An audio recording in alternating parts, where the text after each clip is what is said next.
Hey, good morning, everyone.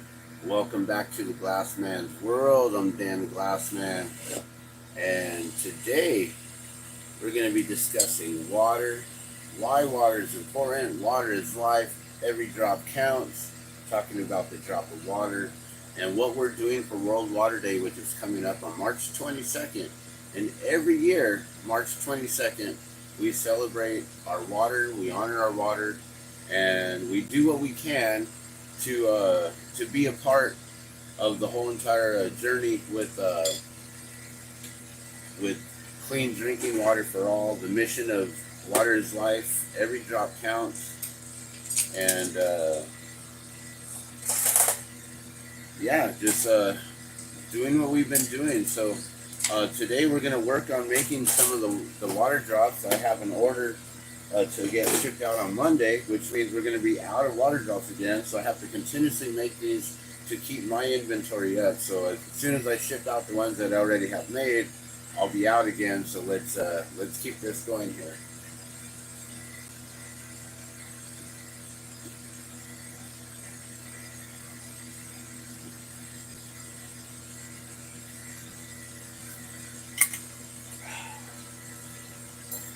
All right. So I'm trying to use a microphone these days. So we'll see if this actually works here. Hopefully it picks me up a little bit better than it picks up the whatever else is going on here, and hopefully it doesn't get in the way with me blowing glass here. That's another thing that I need to make sure that this doesn't get in the way here. All right, so let's get started here. Let me get my glasses on, and let's discuss the drop of water. Let's use our Norwex OptiCloth here, which also is a part of the whole water is life mission. Norwex is a huge solution to the issues that we are facing these days, and so I like to promote, I like to endorse. I don't sell it, but my wife does. I'll be honest with you. I actually got her into it. Um, I'll tell you the story probably, but we'll get into all that here in just a minute. But yeah, my wife now sells it, but it's because we believe in it. We highly, strongly believe in it, and we recommend it, and so we've invested into it. And so, World Water Day. World Water Day was created back in the 70s, I believe. I want to say around, I don't know, 73, but I'm thinking that might be Earth Day. It could have been a little bit later. But either way, the United Nations created a day called World Water Day, which is a day for us to focus on water and the issues that we have with the world issues, global issues that we have with water, with clean drinking water for all, what's going on with global warming, climate change, global boiling, um, uh, global ice age, all of the different things that are occurring, and what we're actually living in is the ebb and flow of our planet. So sometimes it's hot, sometimes it's cold, and it fluctuates with the natural ebb and flow of things. So they've got us all worried about, oh no, the water's all gonna go away, or it's all gonna evaporate, and where's it gonna evaporate to? It's not like it's gonna leave the planet, right? It's gonna stay within the atmosphere, within the dome of the atmosphere here. It's never gonna be able to leave and go out to space. They're never gonna be able to get past that radiation belt, and so we don't have to worry about any of that ever. But we do have to worry about what is going on with our surface water here on the earth and on the planet. And so that's why we really need to make conscious efforts, conscious decisions on what we do ourselves personally with our own drinking water and our own water supplies that come through our homes and go through our plumbing systems and back to the water supply. We need to realize that we are a part of the natural water cycle. You know, what's the natural water cycle? There's the ocean. The ocean evaporates from the sun, creates um, basically creates condensation, right? The evaporation then creates these little water droplets that are so light they float up, and then eventually they regather and form into clouds, right? And then eventually those clouds will get so full and heavy that they'll eventually become precipitation. And the precipitation will then drop back down to the earth. And if that water droplet is lucky enough, it will make it right back to source. It'll make it right back to the ocean. But sometimes that water droplet might only make it back to like the top of a mountain, might become like a snowflake, right? A piece of ice, and they have to be there stuck for a little while and be cold, be there for a little while. And then, you know, that maybe that water droplet might melt and eventually, you know, it could either evaporate from there, from the top of the mountain, and get back to the ocean. You know, it could also start flowing downstream, right? And go down through the streams and into the rivers and all these different things. And so the water cycle, you know, it has many different directions, many different ways that it can go. But, you know, the true cycle is that it'll be you know, in its liquid form. It can become gaseous, right? And then become back to liquid again, fall down. It can reach areas where then it can become ice, right? And then you can have ice crystals and things like that. And then goes back to liquid form. And so the natural cycle of water is simply that. But within its travels, its experiences here on this planet, it may gather some negativity. It might gather some gunk and some goo, some pollutants, some toxins and chemicals, right? And so then, you know, these chemicals, these pollutants, their chemistry could actually bond with the water, the cellular structure, and mix for a little while until eventually it can. I don't know how long it can take, but eventually I believe all of the water can get separated again on a microscopic level. I do believe that all the water can then get separated again. We're seeing it now with how they can do desalination processes where they can take ocean water and take the salt water out of it through desalination processes using bucky paper, nanotechnology, the carbon graphite paper,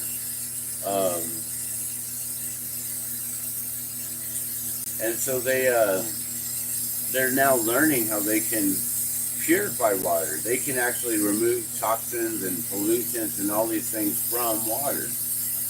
You know, because water can basically be evaporated out and then re-collected once again.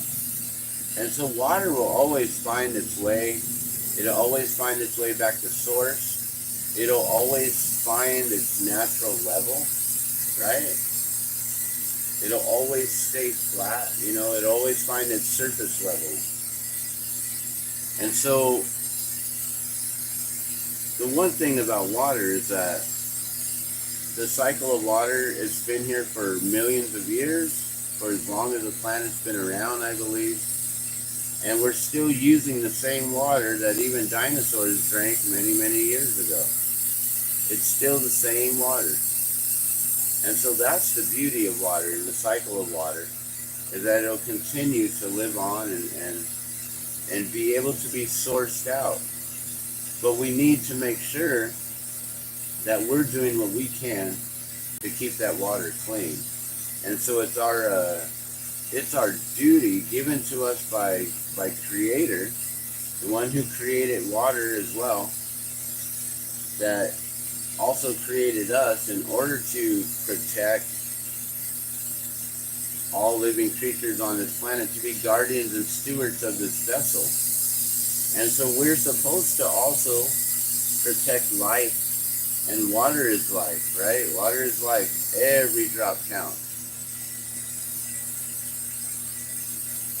And so it's up to us to make sure that we teach all the generations to come about clean drinking water, the importance of clean drinking water, why we all need clean drinking water. And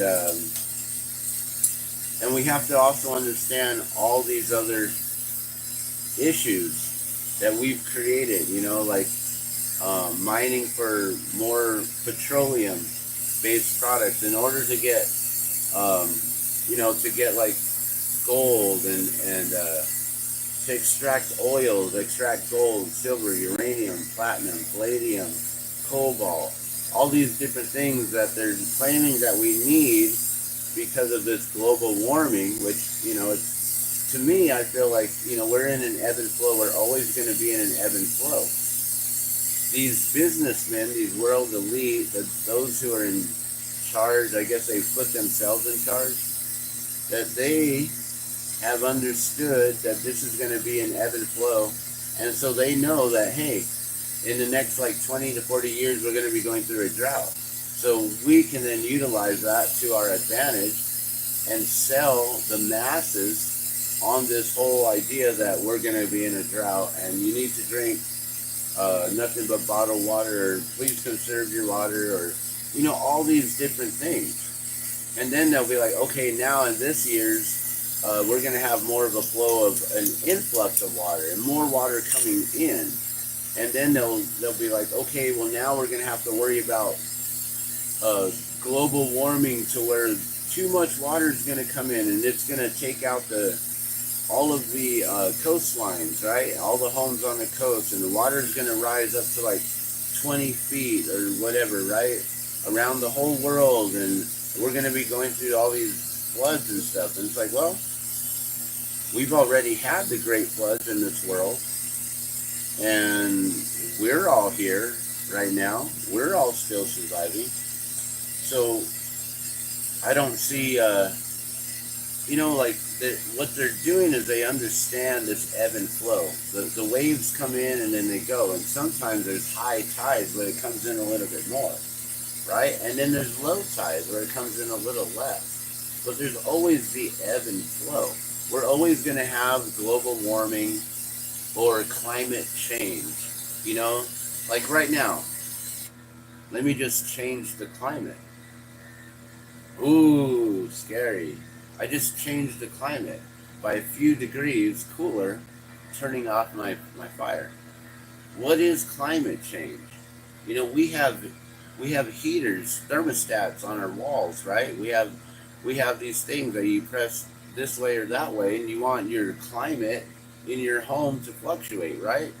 Is that a scary thing? I mean, that all that does is it makes you either more comfortable in one way or the other. If you're too hot, make it colder. But if you're too cold, make it hotter, right?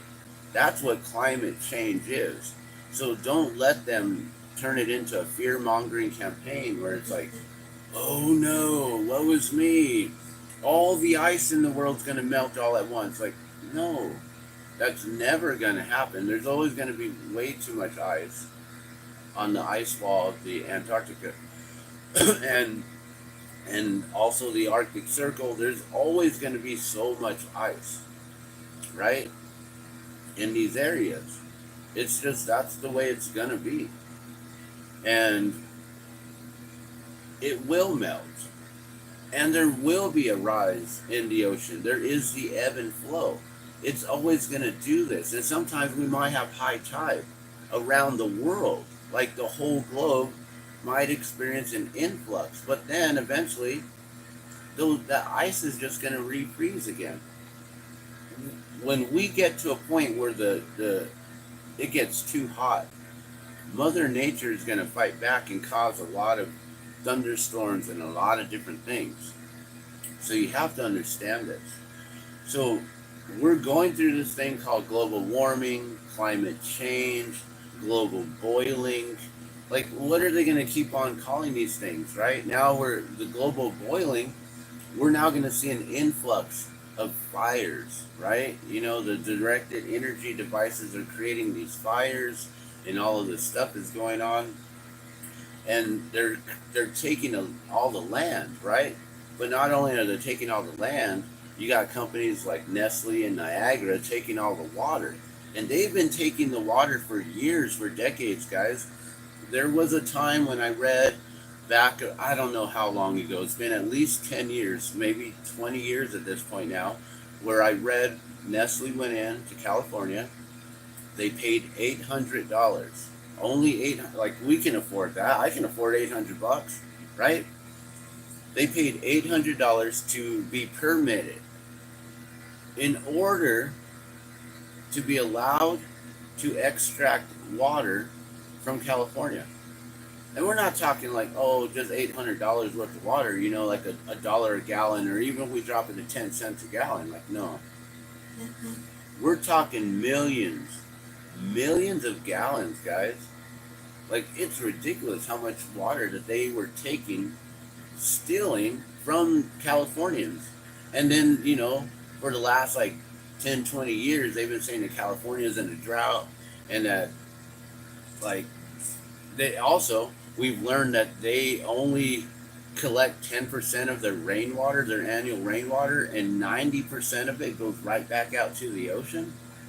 They say that it's to control the influx of the ocean coming in over there at the Delta, like by San Francisco. It drops down than lower than sea level. So if that water gets allowed to push inland, then we will see, and we're going to see this soon.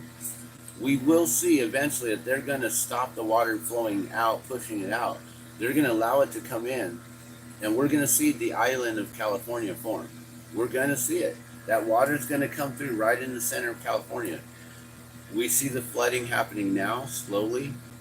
We've seen the ebb and flow in Lake Mead, in Lake Powell, and the water and the dams and everything in the last year. I don't know if you guys are paying attention, but we, water protectors, those who are part of this movement and this mission, are paying attention. And so we invite you to be a part of this, to join us for World Water Day on March 22nd, and to figure out what it is that you can personally do.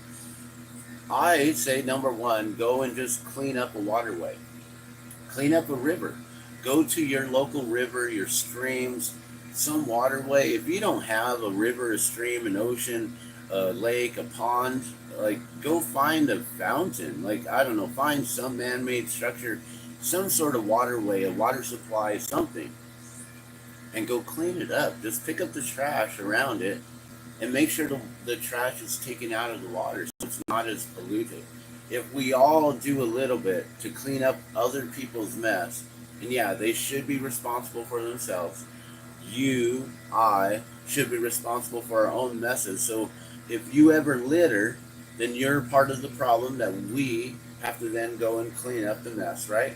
But we also have to make sure that when we're putting trash in our trash cans, that keep the lids closed tight, or bag all your trash up so it doesn't get blown in the wind, because nature is one of the worst litterers that I've ever seen.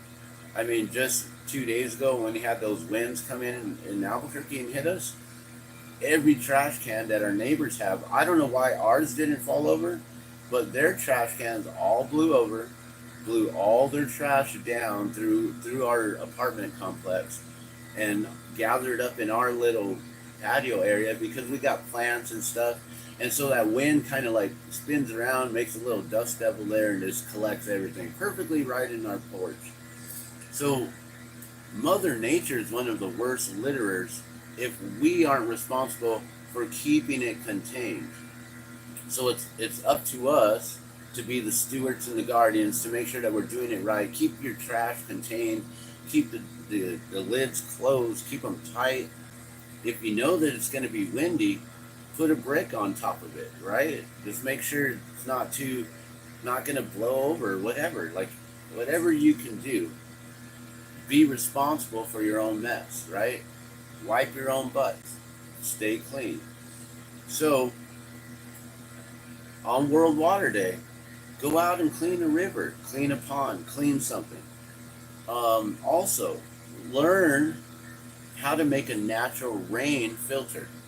It would be awesome if everyone learned how to make a filter, right? Where I need to actually remember the different, but I believe it goes like this.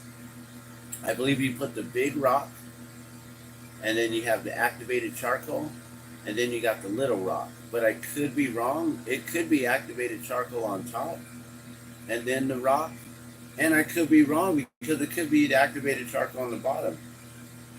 And I also know that you can do lasagna layer and do two different layers. So maybe just have it like two different ways and just make sure that it's fully clean. I also know you can put mint, leaves, natural plant material in there as well. That will help to remove, if you put that right on top, it'll help to remove any sort of, if you're using rainwater, you may have debris. There may be leaves in it, sticks, twigs, whatever, anything. So if you put those mint leaves on top, that's going to also help to be like a filter, natural filter. And then you pour that in, and it'll also make it nice and minty fresh. And you can use other things like lemon balm or like anything. You can put rosemary in there. You can have rosemary water, you know. You could probably even use lemon peel on top. I don't see why not. That would also create a pH level, make it more alkaline and more acidic. So there's a lot of different things. How to make a natural rainwater filtration system. So if something does happen, and I don't know what's going on with them, with all this fear mongering about, make sure that you have all of your food and water supplies ready for the eclipse coming up on April 8th. Make sure that your gas is completely filled up in your vehicles. Make sure that you have alternative communication devices. I don't know what these warnings are that we're getting here in the United States. Are you guys getting them? Because I just spoke to my friend in Canada, which is one of the reasons why we're getting out these water drops. We'll be getting out close to 20 or 30 of these for another ceremony coming up March 22nd. I just shipped out 60 of them to Montana. You can go back and see that video. I'll probably put it up here or somewhere. And so we're getting all these water drops out coming up for March 22nd. And we're trying to get people to learn about what we can do with how we can make our own clean drinking water, how we continue to protect the water, do what we can by cleaning up the waterways, picking up trash, right? Just making sure that it doesn't just stay in there and continue to pollute it. Like, yeah, it's already gone in there and whatever. And yes, there's also companies, big major companies, right? Especially the petroleum-based companies and the companies that are doing things with like fluoride and very, very toxic, harsh, caustic materials that they're allowing this stuff to seep into our waterways. And I don't know if they're doing this on purpose or not, but it really feels like they are. It really feels like they're doing this on purpose, guys, in order to remove our clean drinking water supplies. So we then have to rely upon the Nestle and the Niagara bottled water that they've been extracting forever. And yes, they sell us some in the stores, but that's not all the water that they've been collecting, guys. All the water they've been collecting has been going down underground into storage facilities, into United States reservations, into the reserves where they keep our extra oil and extra food and all this stuff. You guys know about Springfield Underground, right? Up there by Ohio, and it spreads out across different states. I believe it's that big. It's a huge underground facility. I believe Kraft is one of the owners, and some other foods. but they basically have a huge storage supply system of warehouse underground, Springfield underground. You know, it's why Simpsons, Springfield, Springfield. Why can't you find it on the map? Because Springfield is underground. It's already under the dome. Dome Depot. Remember? You guys saw the movie. Pay attention to all the signs that they've been giving us and presenting to us. X marks the spot. Look for the X's wherever they put them. They put them everywhere for us to see. So you guys, what's another thing that you can do for World Water Day? Well, for me and my family, what we've done is we have invested into a product here. This is a beautiful product. I'm always going to recommend it. It's called Norwex, guys. This is the body cloth. I don't know if you can see that. Norwex body and face. Body and face cloth. One side is a little bit more smoother. Another side's a little bit got more texture. Right? I use the smoother side for my face. This side usually for the body. And that's really simple. You get it wet. You wash yourself up. Get all the oils and everything. I always recommend this to glass blowers.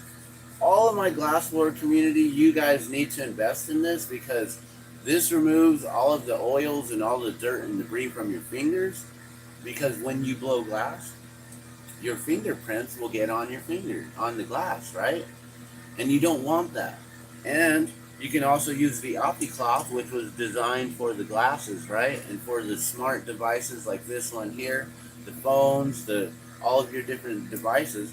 But being that it's meant for glass and to keep it nice and, you know, it's soft, it's not going to scratch it, it's not abrasive. This is excellent for cleaning the glass itself. So I highly recommend both these products. And this is something that every water protector, I've met a lot of you. I've gifted out 3,853 of the drop of water so far to individuals from all over the world who've said that they have water protectors and they've dedicated their lives to protecting water. So I implore you, water protectors, environmentalists, all of you who claim to be these things, right? That if you're going to talk the talk, please walk the walk. And so I highly recommend, and I challenge you, actually. I'm going to challenge you to stop using toxic chemical cleaners in your homes and on your bodies. To convert to some sort of eco-friendly, and if it's not this one, maybe Dr. Bronner's, or maybe the Murphy's soaps, or maybe the, I don't know what other ones that there are, because I don't know too many of them.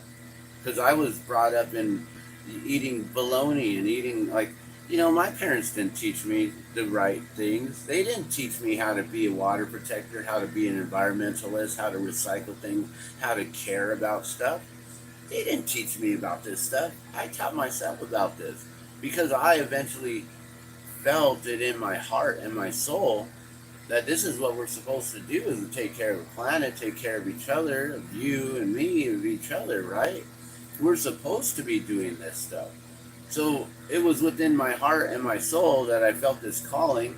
It's why Creator spoke to me and said, hey, make something that will symbolize water that you can replicate over and over again. That represents and symbolizes water. And this formed right into my head right away. Bing, done. And that's when the drop of water was created. Started making them in cobalt blue.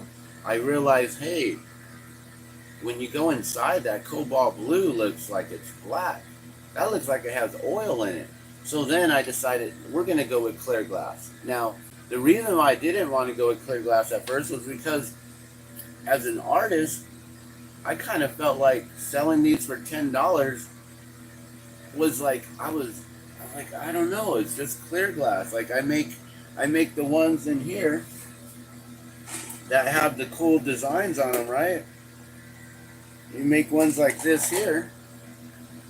You push a little mushroom in there, it's the same thing. But I sell these all day for $5. And yeah, I know I probably should have brought my prices up since 1995.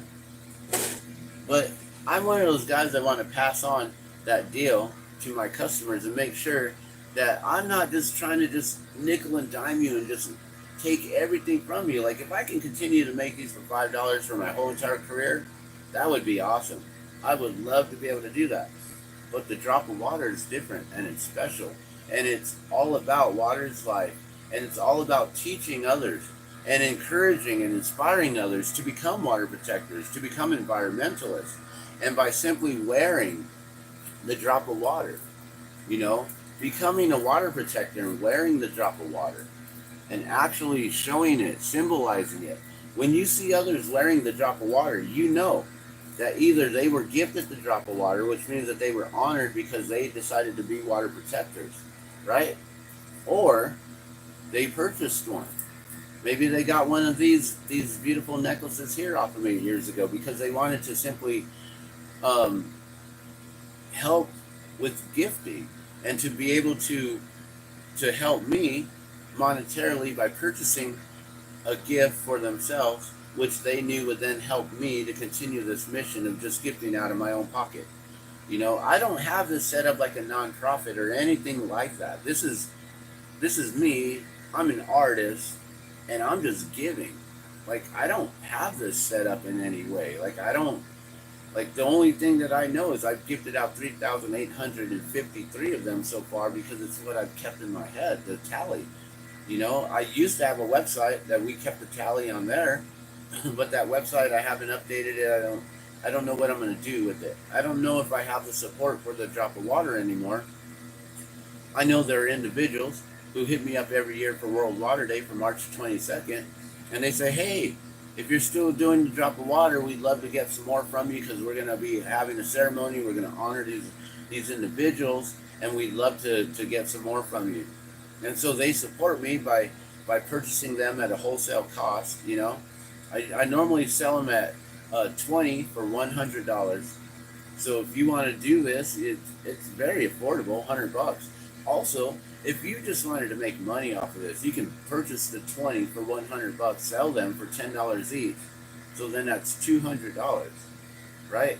You keep 100, you send me back 100 for another 20. You do that again, you keep another 100. You're already $200 in profit. I've made $200, but I have to then purchase the supply. I got to buy the raw material. I got to sit here and make them all. I got to take the time, the energy, the effort, and have all the supply to be able to do it. You're simply just collecting $100. I'm collecting the $100, but having to reinvest it. So you're actually making more money than me by purchasing these at that price and then reselling them for $10. And as long as we can keep them across the board around the world, $10, 10 US dollar, whatever that value is in yen, in yuan, if you're trading for milk, goat milk, cheese, whatever it's worth to you, US $10, you know, whether it's Canadian or Chinese or Mexican peso, whatever it is, if we can keep it across the board, $10 US dollar value, that's my manufacturer suggested retail price. I am the manufacturer here. And so that's all I would appreciate is if you were to purchase these to make money, I welcome you in. Like, let's do this. You make the same amount that I do. Now, if you're part of the gifting campaign, I can make something a little bit more happen for you so it's not always coming out of pocket and you can give them away without it being too much of a liability on you and your wallet. So, with that being said, I'm going to continue making these. I just want to implore you to try to take those 3 steps. Either or all. Go clean up some waterways, rivers, streams, oceans, ponds, a fountain, whatever, right?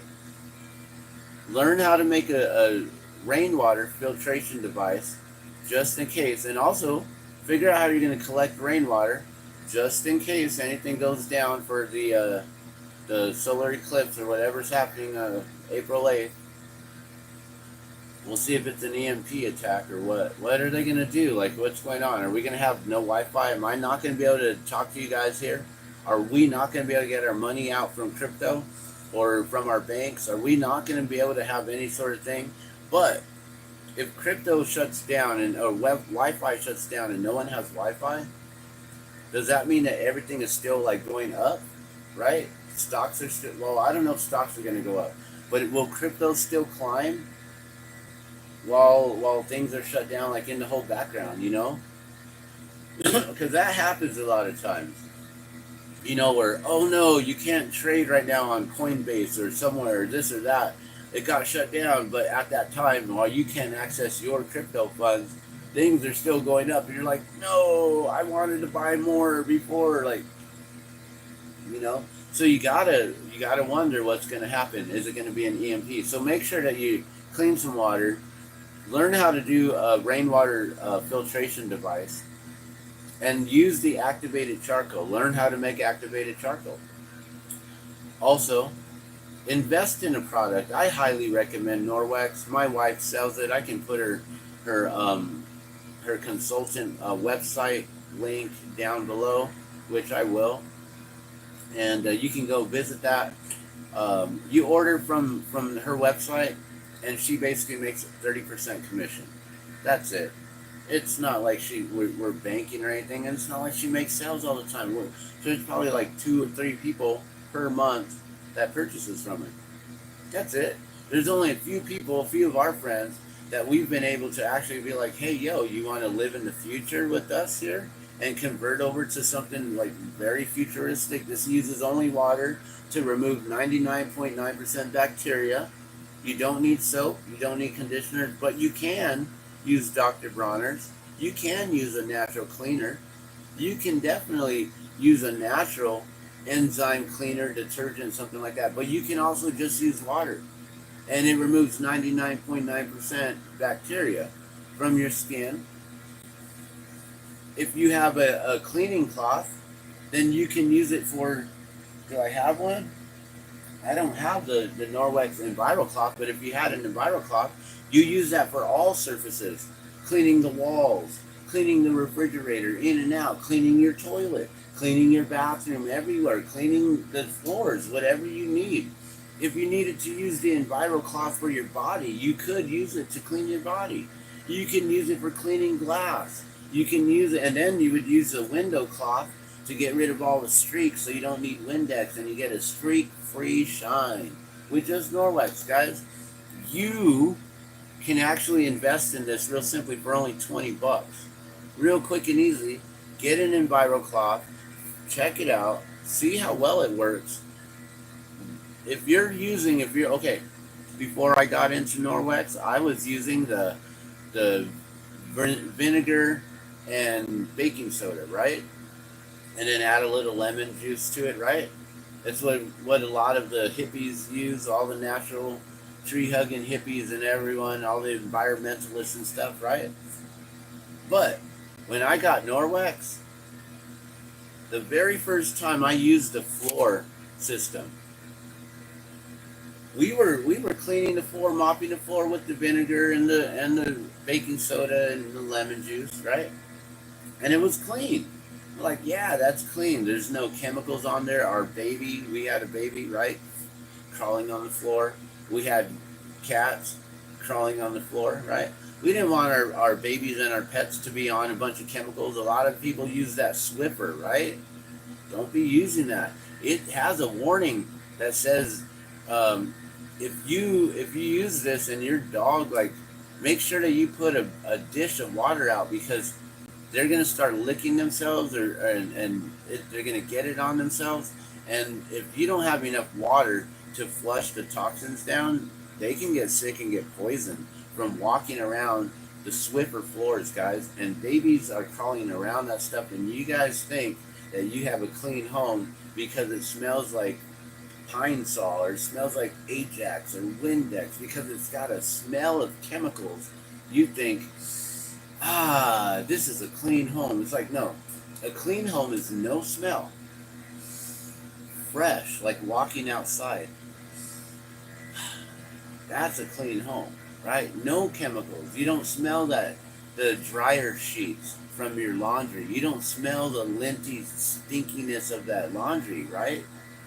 You don't smell that fabric softener or the laundry detergent because they're using cleaning products with natural enzymes that don't have any of that. And it comes out so much better and cleaner. You use wool balls so you're not using the dryer sheets and creating asthma for yourself and your children, your family, your pets, others, because where does the dryer vents go? But just up and out, right? It just goes out the home. There you go, pollutants everywhere, right? So we have to really understand and take accountability for our own actions and what we really do as water protectors, as environmentalists. Are we truly being water protectors and environmentalists? And that's all I'm here to say today. I wanted to keep this really short. We're already 40 minutes in. So I'm going to let y'all go. If any of you are in the Albuquerque area and you want to join me for World Water Day or maybe that weekend before or after, hit me up here or message me on my Facebook page on The Drop of Water, facebook.com/The Drop of Water. Send me a message there and let me know that you want to join me here in Albuquerque, and we'll go down to Central and the Rio Grande River right there by Tingley Beach and that whole area right there. And I'll even supply the trash bags. You just come and join me.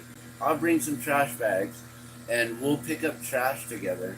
If you help me pick up a few bags of trash, I will gift you. If you fill up 2 bags of trash, let's do it. I normally have done 4 bags, but if you do 2 bags of trash, I'll gift you the drop of water for simply coming and helping out. No questions asked. Simple as that. You don't have to go and chain yourself to any heavy equipment, put yourself on a train track and stop the trains. You don't have to stop any of the security who are there trying to stop water protectors and individuals from going in to do a protest or an action or a prayer sit-in or a movement or whatever it may be. You don't have to be at the KXL, the Keystone, the Dakota Access Pipeline, the Baton Rouge Pipeline. You don't have to be at any of these different pipelines or actions or protests or anything to be gifted the drop of water. All you have to do is simply convert your lifestyle, take a pledge to be a water protector, and just take the actions necessary to actually do it. Water is life. Every drop counts. We're all drops of water in this vast ocean of life. You're a drop, I'm a drop. Our cellular structure or forms are 90% water, which means we're only 10% matter. So we hardly matter and mostly water, right? That's why water's life. Every drop counts. You're a drop. I'm a drop. We all count. We're all drops of water in this vast ocean of life, and water is life. Every drop counts. Thank you guys so much for tuning in, for listening to The Glass Man's World. I'm The Glass Man, and I just wanted to bring you this little topic here. Remember World Water Day, March 22nd. I know it's the UN. I know it's the global elite, the World Economic Forum, all those individuals. I don't know what's up their sleeves, guys. I don't know if they're really trying to push us into a better world to where we are trying to be more conscious-minded about these things. Or if they're just trying to depopulate the world, remove us all so we can be more easily controlled, right? Because I don't think they can control 9 billion people on this planet so easily. But if they drop those numbers down, they can control a lot better. And he who controls the food supply, the water supply, and the air supply controls the world. All right, you guys remember that. Stand up for what you believe in. Stand up for life. Stand up for water, for clean air, for clean food, for love, and blessings. We'll see you guys soon. Thanks for watching. I'm Dan the Glass Man. We'll see you again another time.